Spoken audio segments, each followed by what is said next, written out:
P T I رہنما فواد چودھری نے کہا ہے کہ عام انتخابات ہی سیاسی اور معاشی استحکام کا واحد راستہ ہے۔ شفافیت یقینی بنانے کے لیے الیکشن کمیشن کی تبدیلی ناگزیر ہے۔ اگلے 48 گھنٹے میں اسلام آباد میں بڑے جلسے کی تاریخ کا اعلان کریں گے، جس میں حکومت کو اسمبلیاں تحلیل کرنے کی ڈیڈ لائن دی جائے گی۔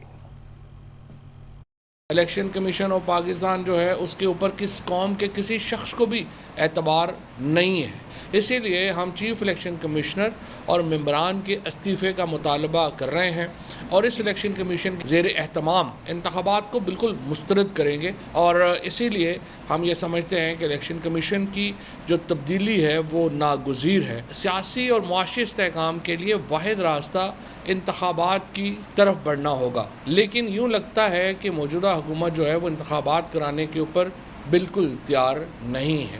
ہم نے فیصلہ کیا ہے کہ آئندہ 48 گھنٹوں میں ہم اسلام آباد میں ایک بڑے اجتماع کی جو تاریخ ہے اس کا تعین کر کے آپ کو دے دیں گے، اور اس جلسے کے بعد میں ہم ڈیڈ لائن دے دیں گے اس حکومت کو کہ وہ کب تک جو ہے وہ اپنی اسمبلی کو تحلیل کرتی ہے۔ اس حکومت کو ہم زیادہ سے زیادہ 1 مہینے سے زیادہ وقت نہیں دے سکتے ہیں انتخابات کا اعلان کرنے کے لیے۔ اس کے ساتھ ساتھ جو ضمنی انتخابات کی بات ہو رہی ہے اس نے عدالتی احکامات کی بھی جو ہے وہ خلاف ورزی ہوئی ہے۔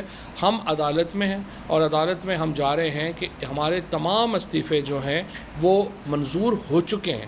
اسپیکر قاسم سوری جو ہیں وہ تمام استعفے منظور کر چکے ہیں۔ موجودہ اسپیکر کے پاس نظر ثانی کا ریویو کا کوئی اختیار ہے نہیں۔